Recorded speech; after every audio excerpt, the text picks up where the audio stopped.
Bienvenue dans cette nouvelle revue de moi-même, Raph Laurent-Duc. Cette fois-ci, ma première revue de classe leader de la gamme Path de Prime. Et c'est pas n'importe qui, c'est le Rodimus Unicronus. Oui, Rodimus qui est contrôlé par Unicron. Une première dans ma collection, une première aussi pour Hasbro. Alors, c'est un repeint de justement Rodimus Prime qui est sorti dans la première vague. Et on a ici un artwork de Rodimus Unicronus qui tient le gun et la matrice de chaos dans les airs, qui est magnifique, illuminé un peu de jaune ici. Et on a ici le mot évolution juste au-dessus de son nom. Alors c'est ça le concept des classes leaders de cette gamme-là. On prend un personnage genre Orion Pax, Hotrod ou Primal.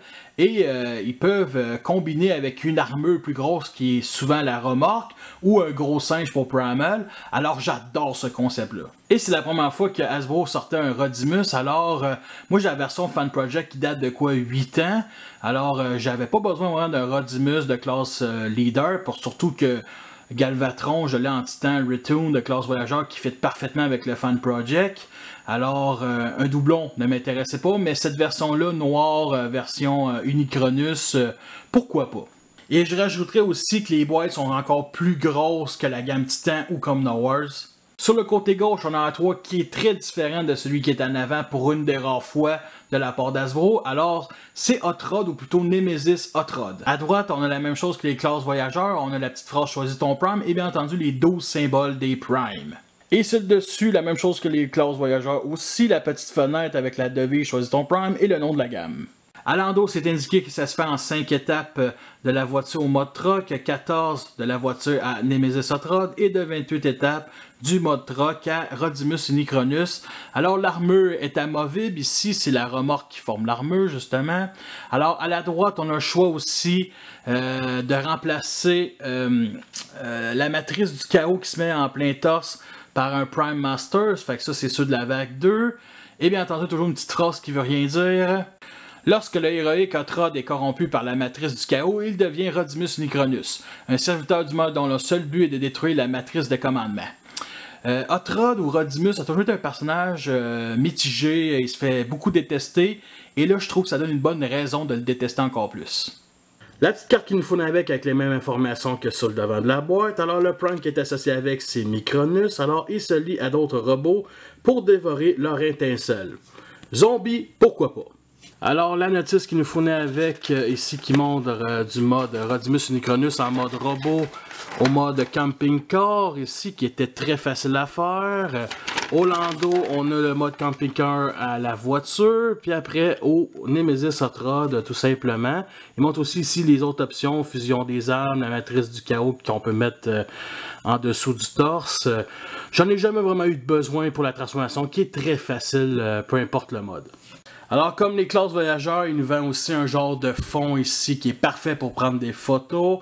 Alors, en haut à droite, absolument, c'est un symbole de Decepticon ou Autobot. Là, cette fois-ci, c'est vraiment le motif du torse qu'on retrouve sur Rodimus Crown avec un symbole de Decepticon au milieu. Fait que c'est vraiment cool pour lui. Je vais commencer par le mode Camping Car, après la voiture, après Nemesis Hotrod, puis je vais finir par le gros mode robot Rodimus Crown pour faire quelque chose d'assez simple comme revue.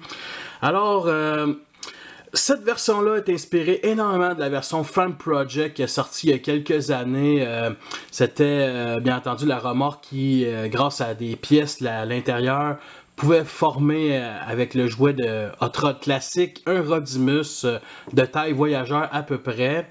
Et c'était un excellent hommage. En plus, l'arrière du camion pouvait former une station de bataille, ce qu'elle ne peut pas faire. Mais on voit qu'Hasbro s'est énormément inspiré de cette version-là. C'est clair qu'il y a du monde chez Hasbro qui ont du third party. On se le mentira pas. Alors pour moi, ça a toujours été un véhicule cybertronien. Même Hotrod qui est inspiré d'Homme Zero, pour moi c'est une voiture cybertronienne. Si vous trouvez que c'est futuriste terrestre, tant mieux pour vous. Je ne m'ostinerai pas parce que oui, on peut se l'imaginer que c'est très futuriste. J'aime beaucoup ce truck-là, il roule quand même bien. Il y a quelques défauts qui me dérangent, comme l'énorme trou ici au milieu. Alors, il aurait pu boucher le trou en continuant ici cette pièce-là de l'aileron pour Rodimus, mais non, ils ont décidé de vraiment garder ce court. En même temps, il y a aussi l'aileron de la voiture qui dépasse, qui est une tentative de copier Fan Project. C'est juste que la version Fan Project s'épose très bien avec le reste du camion. Ici, ça fait juste très cheap, fait que c'est un petit peu dommage. Ici, un autre trou qui aurait pu juste encore un peu fermer. À part de ça, on a ici les jantes qui manquent de peinture. S'il aurait utilisé ici ce mauve-là, ici au milieu, ça aurait été déjà beaucoup mieux, moins monochrome. Et ici, au milieu, juste pour les roues avant, on a ici cette pièce-là, un genre de joint champignon de couleur gris plastique cheap. Le gris plastique cheap gâche un peu cette figurine-là, qu'on retrouve ici sur le dessus ainsi qu'à l'arrière. Ça aurait dû tout simplement être noir. Sérieusement, de la part d'Hasbro, ça fait un peu lâche. Alors pour les couleurs, ça vient de la bande dessinée Shattered Glass où les Autobots étaient méchants et les Decepticons étaient des bons. Et il est aussi repris dans la web-série Power of the Prime. Alors sa couleur principale, c'est le noir qui est aucunement peinturé. On retrouve un mauve métallique ici sur le côté, qu'on peut retrouver aussi sur le dessus comme ça, qui est très bien appliqué.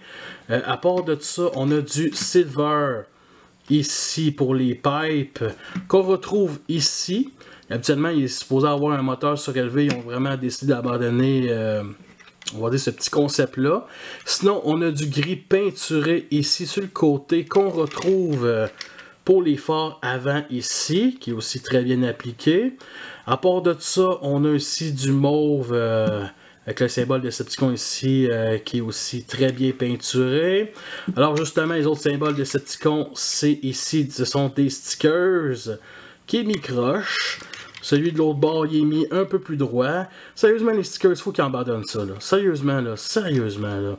Sinon, on en a d'autres ici, que malheureusement, à chaque fois qu'on déclipse et on pivote vers l'extérieur, ça vient ici déranger le motif. Ici, c'est encore plus pire, là, tant qu'à moi. Mais bon, c'est vraiment un magnifique paint job. On a aussi du rouge pour la vitre que je vais plus montrer en mode hot rod normal. Mais c'est clair que ça manque un petit peu de peinture, surtout pour les jantes. Juste pour les jantes, là, ça aurait été parfait. Là. Alors, du point de vue d'en dessous, on a toute cette partie-là qui est la voiture, qui n'a aucune partie du robot qui est cachée. Sur le dessus, on a ici ces deux parties-là qui se clipsent pas super bien. J'ai vu beaucoup de gens avec le même problème. On a un énorme trou ici au milieu qui ne me dérange pas tant que ça. Des pegs 5 mm, des pegs ici pour les Prime Masters et deux trous 5 mm. Où on peut mettre les armes pour qu'ils puissent se défendre dans une course-poursuite. Sinon, on peut les mettre dans les pegs de Prime Masters, mais c'est moins intéressant. Alors voici en comparaison avec la version Front Project ici qui est une merveille. Alors vous voyez la différence de longueur, un peu plus long, pas tant que ça. Pour la hauteur, ça égalise. Et là vous remarquez aussi les différences côté détail. Fait que vous voyez ici il y a comme deux pipes ici avec les flammes qui sortent qui est juste magnifique. Ici on a à peu près le même genre de tentative. Avec ça ici, fait que c'est quand même cool, mais juste pour dire que les pipes ici, les trois pipes, c'est vraiment cool, c'est basique comme détail, mais ça sort bien plus que la version Front Project, parce qu'il y en a juste deux, puis il y en a d'autres ici qui partent dans 42 000 directions, alors j'aime tous les deux pour différentes raisons. C'est le fun de les avoir côte à côte, là. Le bien et le mal, lequel que je choisis, les deux je veux qu'ils meurent pareil, fait que j'en choisis aucun. On est rendu à Nemesis Hot Rod, alors on vient ici détacher ce panneau-là avec les trois pipes comme ça et on vient déplier ici sur cet angle-là vers l'avant. On déclipse aussi les autres pipes comme ça et on pivote vers le haut. On détache ici ce panneau-là et on vient le pivoter à l'arrière et on le clipse. Ensuite, on prend ce panneau-là ici et on vient clipser dans ce peg-là. Le même peg qui servait à clipser ici ce panneau-là ici. Fait que on a déjà un bord de fait, l'autre bord c'est la même chose. On déclipse, comme ça. On redéclipse et on pivote vers le haut. On plie et on clipse. Et on remet ici ce panneau-là comme ça. Alors pour venir détacher, c'est bien simple. On vient ici tout simplement le tirer et ça s'attachait ici avec le trou et avec ici ces pegs là ici que vous voyez s'attachait ici dans les trous rectangulaires aux extrémités. Alors, il y a le même look comme on le découvre dans le film de 86, alors c'est vraiment du cybertronien tant qu'à moi. Il y a quelques défauts qui me tapent ses nerfs, comme l'énorme trou ici sur chaque bord qui aurait dû être bouché. Sérieusement, de la part d'Hasbro, c'est vraiment cheap. Sinon, on a du gris plastique cheap ici, ici j'en ai déjà parlé, et ici, sans oublier aussi sur le dessus. Et on a pour la première fois un aileron très screen accurate, comme on voit dans la série, comparé aux deux autres jouets de choc qui ont sorti. Là, on a vraiment quelque chose de ressemblant.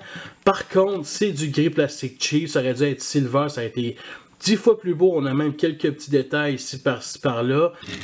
Il roule très bien, il y a aussi une absence de phare à l'arrière. Alors la vitre rouge transparente ici, qu'on remarque quelques petits détails à l'intérieur.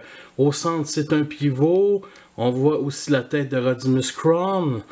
Alors en comparaison avec les deux Hot Rod que j'ai dans la gamme des Chug, la version classique Kinky ici qui date de 2006, qui est ma préférée, je vous mentirai pas. La version Titan Return ici avec les stickers Toy Axe, qui a vraiment un peu plus de courbe que pour moi la version cybertronienne, et bien entendu la version Nemesis Hot Rod ici, alors qui est autant large que la version Deluxe. Par contre, pour ce qui est de la longueur, justement, ben, ça atteint un voyageur beaucoup plus long, comme vous pouvez constater. Alors, lequel que je préfère, je vous mentirai pas que c'est celle-là, encore une fois, qui est imbattable, qui a quand même quelques défauts, puis qui ressemble pas tant que ça à ce qu'on voit dans G1, mais qui reste quand même une bonne interprétation. Ensuite, entre ces deux-là, je ne mentirais pas, celle-là, beaucoup plus de courbes, en plus il y a les stickers, et celle-là en troisième position, même si c'est beaucoup plus screen accurate, parce que je ne mentirais pas, Hot Rod, dans mon enfance, quand j'ai découvert le film de 86, c'était mon personnage préféré, j'ai même eu le jouet Hot Rod G1, et je trouve pas que cette version-là rend vraiment justice au jouet G1. Et avec une vraie voiture de taille voyageur Springer Generation. Alors nous sommes rendus à la transformation qui ne ressonne pas grand chose. Alors on vient ici détacher les pipes et on vient les installer au même endroit que le mode camion de camping. On clipse ça très bien. Ensuite on détache l'arrière comme ceci. Alors ça s'accroche avec ce petit peg là dans ce trou là. Et il y a un genre de peg en forme de podium qui s'accroche avec ce petit trou rectangulaire ici. Ensuite on pivote cette partie là comme ça et on prend ce petit peg là et on vient l'accrocher ici dans ce trou là. Comme ça, ça va former le backpack. Ensuite, on lève la figurine. On monte ce panneau là du tibia. On descend le pied. On remet en place le panneau. On descend, on remet en place. Ensuite, on vient détacher ici ces deux parties là qui vont former les épaules. On descend toute la partie du plastron. On tire ici cette pièce-là, on pivote 180 degrés et on pousse à l'intérieur et on remet le plastron en place. Dernière étape, on vient ici détacher les parties des avant-bras de ces parties-là, comme ça.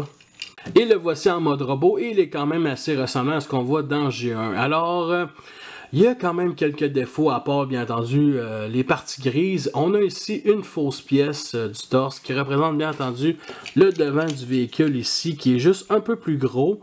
Alors, quand tu vois la différence de taille entre ça puis ce qu'on voit sur le torse n'est pas énorme, c'est vraiment, tant qu'à moi, un énorme défaut. Il y a aussi des énormes panneaux derrière les mains ici, sérieusement, c'est vraiment affreux. La vitre rouge ici qui paraît entre les jambes, j'aime vraiment pas ça. L'épaisseur des cuisses, vraiment pas assez grosse comparé, mettons, au tibia. Sinon, la grosseur des genoux aussi, c'est très petit. Il y a aussi ces deux pièces-là qui sont été pour mettre les bras, ou plutôt les avant-bras pour Rodimus Crown, que j'aime vraiment pas, trop voyant. À peu près ça comme défaut. Je dirais que sa plus grande qualité, c'est que l'aileron est parfaite. Sérieusement, l'aileron à l'arrière de sa tête, c'est parfait, là, tant qu'à moi. Alors pour le backpack, justement, il est très plat. Donc, c'est très acceptable. La stabilité aussi est quand même très bonne. La grosseur des pieds va vraiment aider. Il tombera pas, ça c'est certain. Sinon, à part de ça, ben, on a des stickers ici sur les épaules. Qui sont quand même bien appliqués, corrects, là, on va dire des corrects, corrects. Qu'on retrouve aussi ici sur les tibias. Alors, j'aime bien les formes, des petits triangles mauves, là. Du rouge ici, beaucoup de silver. Alors justement, il y a aussi quelques touches de silver ici sur on va dire le cou, ici, sur chaque bord, et ici qui représente les phares. Et ici, le gris plastique cheap, c'est vraiment dégueulasse. Ça aurait dû être silver au moins cette partie-là. Sinon, on a du mauve métallique ici sur la partie de la fourche. Assez bien. Aussi ça c'est bien dessiné, on va dire ça de même. J'aime beaucoup cette forme-là avec le symbole Decepticon au milieu, qui est le seul dans ce mode-là. Alors, close-up sur le visage. Alors, vous remarquez aussi la petite lacune sur le menton. Alors, quand je l'ai ouvert, il était de même, fait que ça me fait vraiment chier. Et vous remarquez aussi une ligne sur chaque bord du visage assez spéciale, comme s'il pouvait enlever un masque, tout simplement. Et bien entendu, des yeux rouges qui sont peinturés, qu'on voit très peu, qui sont très petits. Je dirais que la calotte aide pas pantoute, là. Et justement, le mauve métallique qui est tellement rare aujourd'hui sur des figurines, donc c'est très apprécié de l'avoir. Alors pour les articulations, on a un pivot ici pour la tête, on peut lever ici sur cet angle-là l'épaule, on a aussi un bas joint, alors on en a un autre ici pour le coude, donc on peut pivoter vers l'avant à 90 degrés, sinon de gauche à droite, et une autre articulation ici, fait qu'on peut mettre l'avant-bras sur cet angle-là comme s'il se protégeait d'un tir. On peut lever la petite jupette 90 degrés, fait que ça permet d'avoir cet angle-là ici vers l'avant, vers l'arrière seulement comme ça à cause de la vitre, ça l'en empêche malheureusement. Sinon, sur le côté, ici comme ça, sur plusieurs crans, comme vous pouvez constater. Sinon, on a un pivot ici au genou, c'est tellement rare. Sinon, l'angle ici vers l'avant, vers l'arrière comme ça. Et une autre articulation ici, vers l'intérieur à cause de la transformation pour Rodimus Crown. Sinon, pour les pieds, on peut le lever ici vers l'avant ou vers l'arrière comme ça. Alors, ces nouvelles articulations, que ce soit l'avant-bras ici, permettent d'avoir une pose en pleine action que j'aime beaucoup. Comme dans le film de 86, on peut s'imaginer ici les trois pipes comme canon. Alors, il nous va avec deux petits guns comme ceci. Alors, vous remarquez qu'il y a quand même quelques petits détails par-ci par-là. Pas vraiment malade mental, mais reste quand même cool. Alors, on peut venir les assembler comme ça. Puis, c'est un énorme hommage, justement, au gun de Rodimus Prime du jouet G1. Et c'est vraiment cool. Mais bon, pour Nemesis Hot Rod, il faut vraiment les séparer. Alors, ça donne ceci dans les mains de Nemesis Hot Rod. Alors, mon préféré, c'est carrément lui. Ça fit parfaitement. Par contre, lui, à cause des grosses ailes, ben, ça fait quelque chose de vraiment trop gros pour la taille, on va se le dire. Sinon, assembler, ça donne ceci, fait que c'est beaucoup trop long pour lui. Si vous avez fait comme moi, vous avez procuré Nemesis Prime de la même gamme, vous pouvez donner la plus petite épée et je trouve vraiment que ça lui va super bien. Le voici en comparaison avec les deux autres Hot Rod. Mon préféré sera toujours le classique Inkey. Par contre, entre ces deux-là, j'ai quand même une petite préférence avec lui, beaucoup plus que le Create G1. Lui, beaucoup plus AW. Et il y a beaucoup de gens sur Internet qui disent que c'est un classe voyageur. Springer est nul autre qu'un classe voyageur. Okay? Vous voyez la différence de taille. Lui, c'est juste un gros deluxe. Lui, c'est carrément le classe Mega, qui est une classe qui n'existe plus. Elle date au moins d'une dizaine d'années avec les crossovers Marvel puis Star Wars. En gros, au magasin, une classe de luxe coûtait 15$, les classes méga coûtaient 20$. Il y était souvent une demi-tête de plus, une tête de plus qu'un de luxe. Et bien entendu, les voyageurs coûtaient 30$. Alors vous voyez la différence, c'est carrément de classe méga. Avant de commencer la transformation de Rodimus Crown, alors je vais montrer ici les mains de justement Rodimus Crown, qui sont quand même très discrètes dans ce mode-là. Alors, il faut deviner que ce soit des mains. Alors, première étape, on vient ici tirer toute cette partie-là comme ça. Et ensuite, on vient lever comme ça. Et on le met de côté. Ensuite, on déplie ici les talons comme ça. Tout en déclipsant ici ce qui va former les pieds. Puis on les place ça droit. On le met debout comme ça. On détache ici toute la partie de l'arrière et on vient monter comme ça sur cet angle-là. Ensuite, on vient séparer ici ces deux panneaux-là puis on les met sur cet angle-là. On monte ici comme ça et on vient mettre les deux pegs 5 mm dans les deux trous 5 mm comme ça en pliant encore. Parfait. Ensuite, on lève comme ça 90 degrés. On descend ici la petite jupette. On vient assembler les deux panneaux dans le dos comme ça. Et dernière étape, on pivote cette partie-là. On sépare les jambes et on vient le mettre de côté. Alors pour Nemesis Hot Rod, on vient ici remettre les pieds à l'intérieur des tibias, comme ça. Parfait, on pivote et on plie vers l'extérieur. Oui, je sais, c'est ridicule. Ensuite, on descend ici le plastron, on tire la pièce, on pivote et on pousse comme ça et on remet le plastron en place. Ensuite, on vient ici clipser les épaules pour reformer le devant du véhicule.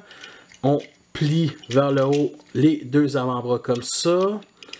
Les cuisses aussi vers le haut. Ensuite, on déclipse l'aileron et on pivote vers l'arrière. Et on prend ici la pièce noire juste en dessous de la vitre et on vient tirer vers le haut comme ça. Et ça va venir tout nous dégager ici la tête. Et on plie ici l'aileron à l'arrière comme ça. Ensuite, on vient séparer ici ces pièces-là. On vient prendre le panneau et le mettre juste à l'arrière comme ça. Alors avec ce petit peg-là, on vient le mettre dans ce trou-là. Comme ça. Ensuite, on vient l'installer ici avec les deux petits tubes que vous voyez. Ça s'installe ici dans ces deux genres de pinces. Comme ça. Et ça s'installe super bien. Vraiment solide de la part d'Hasbro. C'est nice. Et là, l'autre bord. Parfait. Et ça donne ceci. Alors pour la connexion, on a ça ici, la genre de petite pince avec le peg rectangulaire. Justement, ce peg-là, il va venir s'installer dans le petit trou rectangulaire ici, juste au-dessus du petit trou pour mettre sur un stand Revoltech. Alors il y a aussi un autre moyen de le verrouiller, c'est ici avec les trois trous que vous voyez. Alors c'est fait pour mettre justement l'aileron. Vous voyez, c'est genre des petites encoches ici sur chaque bord, ainsi que le peg au milieu. Alors pénétrons cette partie-là dans le dos. Comme ça, et on vient pousser ici par cette partie-là vraiment à fond. Et là, ça va venir se clipser et ça verrouille très bien. Alors, il y a aussi deux autres endroits ici pour verrouiller. Vous voyez ce petit panneau-là, on fait juste le rentrer à l'intérieur et on replace le bras. Même chose de l'autre bord, on place à l'intérieur et on replace le bras. Et le voici en mode robot et j'aime quand même beaucoup ce look là. Alors dans G1, quand tu prends Hot Rod et Rodimus Prime côte à côte, on remarque que Rodimus Prime est carrément un oversize d'Hot Rod. Alors il y a le même look carrément, c'est juste qu'il est plus haut tout simplement. Alors qui aurait cru aussi pour une figurine de Rodimus Prime, ou Rodimus Chrome, que les cuisses et les jambes de Hot Rod deviennent justement les épaules. Alors c'est une certaine innovation côté transformation que j'aime beaucoup, je mentirais pas. Alors j'aime beaucoup aussi les trois pipes que Hot Rod et Rodimus ont dans G1. Alors justement on les voit ici ainsi que la main qui est un point négatif tant qu'à moi. Du point de vue d'en avant on voit juste les pipes mais ça dérange un peu côté look. Mais j'ai trouvé une solution que je vais montrer dans quelques instants. Sinon autre point négatif, les panneaux ici derrière les avant-bras c'est très gros, très massif. Sans oublier ici le backpack qui est une bonne partie de la remorque qui prend vraiment beaucoup de place. En plus du vide ici à l'arrière, vraiment dommage. Juste pour dire que dans G1 et même la version Fan Project qui pouvait se transformer en genre de station de bataille, ici on peut pas faire ça, ça fait juste former le backpack. Fait qu'il y a un petit peu dommage, mais bon, s'il aurait fallu qu'il se transforme en station de bataille, il aurait fallu plus de pièces, des canons, tout ça. Et voici le point de vue du dessus. Alors vous remarquez qu'il y a comme une partie creuse sur chaque bord. Et il y a beaucoup de gens aussi qui ont des problèmes avec les épaules parce que oui, ils ont de l'air assez large, assez mince. Il existe aussi quelqu'un sur eBay qui vend pas au Canada l'enfoiré. Une pièce pour mettre sur le dessus ici. Mais honnêtement, je trouve que à part la largeur, ici, et même de ce point de vue-là, ça passe assez bien. Fait que ça me dérange pas de pas avoir de kit upgrade pour lui. Alors mon petit fan mode pour se débarrasser des pipes sur le côté, c'est bien simple. On vient lever ça. On dégage la pièce et on vient le mettre juste devant l'épaule.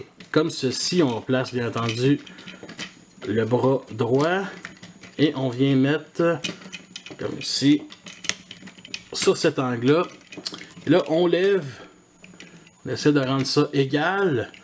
Oui, ça cache les détails ici, mais sérieusement, là, c'est tellement badass ça, avoir trois pipes comme ça sur chaque bord de la tête. Là. C'est vraiment nice comme look, ça fait différent de justement Rodimus Prime. Alors, j'aime beaucoup. Oui, je sais que les mains de Nemesis Hot Rod sont apparentes, mais c'est un mal pour un bien. Pour les couleurs, ce sont les mêmes que les autres modes. Alors, on trouve du silver ici sur les épaules. Les autres taches de silver que vous voyez, ce sont des stickers. Alors, on a du gris peinturé ici sur les avant-bras. On a du mauve métallique. On a du gris plastique cheap pour les cuisses. Et pour une des rares fois, ça passe super bien. Par contre, ici, au-dessus de la ceinture, ça va dire être noir tout simplement.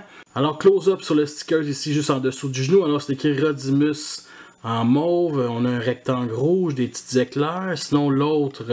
des petits détails rétro des années 80 avec du bleu, du mauve, du noir, des petites lignes. Sinon, l'autre sticker, ce sont ici sur l'épaule, alors du silver et du mauve.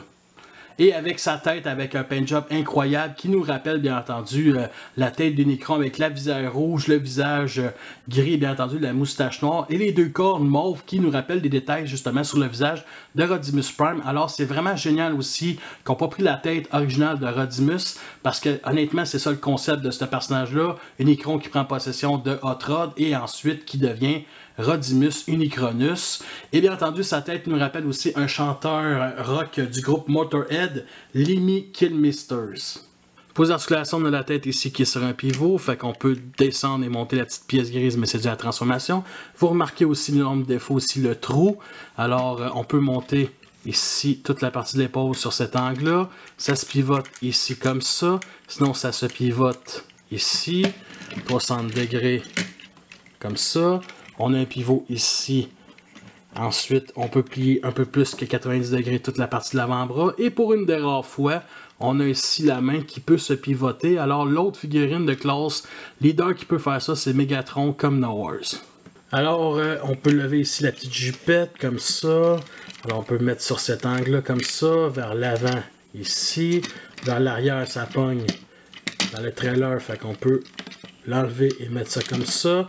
Sinon, on a un pivot ici, au genou, 90 vers l'avant, mais c'est dû à la transformation. Sinon, 90 aussi à l'arrière. Le pied, on peut le lever comme ça, vers l'arrière sur cet angle-là. Et on a une articulation ici, comme ça, vers l'intérieur. Alors, avec l'énorme backpack, il n'y a pas le choix d'avoir d'excellents talons. Alors, ils sont quand même assez longs. Vous remarquez aussi d'autres détails ici. J'aime le fait aussi que les mollets soient fermés. Alors, il y a un petit trou ici pour mettre sur un stand Revoltec. Vous remarquez aussi des parties creuses derrière les cuisses. On va se dire, la longueur de l'arme est parfaite. Le problème, c'est la largeur. Pas assez large, malheureusement. Et là, justement, vous remarquez qu'il y a un petit trou rectangulaire ici. Ça sert justement à stocker dans le dos avec ce peg-là. L'autre gimmick de ces nouveaux class leaders, c'est qu'ils ont toute une matrice de commandement à l'intérieur. Et Optimus Prime, lui, on ouvre bien entendu les vitres sur le torse et on peut la prendre. Et lui, c'est un peu plus difficile, il faut tout soulever la partie du torse, malheureusement. Alors, il faut dégager les pipes comme ça. Et on soulève comme ça. On peut la prendre et ça tient très bien à l'intérieur. Alors, close-up sur la matrice de commandement avec ici le rouge transparent à l'intérieur. Alors, c'est grâce bien entendu aux parties arrière qu'on peut avoir cet effet-là. Le mauve métallique peinturé ici sur chaque bord, c'est vraiment chouette. Par contre, j'aime vraiment pas ici le contour, le gris plastique cheap. Vraiment très laid, au moins avec Nemesis Prime, c'est noir. Alors, c'est pas la première fois que j'ai une matrice. J'ai celle-là aussi, en comparaison. C'est celle qui vient avec un double pack de Cyclonus et Hot Rod Reveal of the Shield, qui est en métal, qui est de couleur silver. Juste du silver, ça manque un peu de doré ici au milieu. Et si on éteint les lumières, puis on fait juste mettre une lampe de poche ici à l'arrière, ça donne ce genre d'effet. Alors, on peut aussi enlever le corps et rajouter un Prime Masters, comme ça. C'est ridicule, oui, mais c'est hot. En comparaison avec la version Rodimus Prime Fan Project, qui est à peu près de taille voyageur, qui est pour moi l'ultime Rodimus des Chug, et à la droite, un autre class leader, Ultra Magnus comme No Wars. Alors, c'est assez spécial de voir que ces deux-là, c'est à peu près la même classe, mais que lui est un peu plus massif que son second, plutôt son ancien second. Voici le genre de pause qu'on peut faire. Nous sommes rendus à la fin de cette revue. J'espère que vous l'avez apprécié. Vous avez les pour et les contre.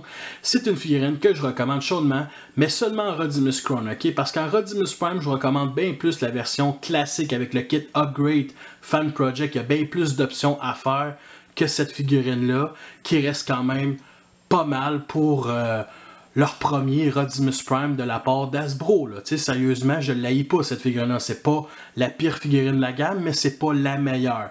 Mais elle a un petit quelque chose que j'aime bien. J'ai vu beaucoup de gens dire que la qualité de plastique avait diminué. Je trouve qu'il n'y a vraiment aucune différence avec, admettons, Jetfire, le premier leader. C'est toujours aussi léger. Alors, je l'ai pris à mon ami qui l'avait pris à quelqu'un qui l'avait pris aux États-Unis à coût de 40$. Je ne l'ai jamais vu ici au Québec, malheureusement. Alors, vous pouvez toujours voir ma galerie photo. Le lien va être en dessous dans la description. J'ai fait beaucoup de fan mode, me suis fait du fun, beaucoup de photos. Fait qu'allez voir ça. Et ma prochaine revue va être sur un autre Nemesis, une autre que Nemesis Prime de la même gamme. Un exclusif Amazon, fait que soyez à l'affût. Fait que merci à tous d'avoir écouté cette revue-là. Fait que sur ça, je vous laisse et à la prochaine.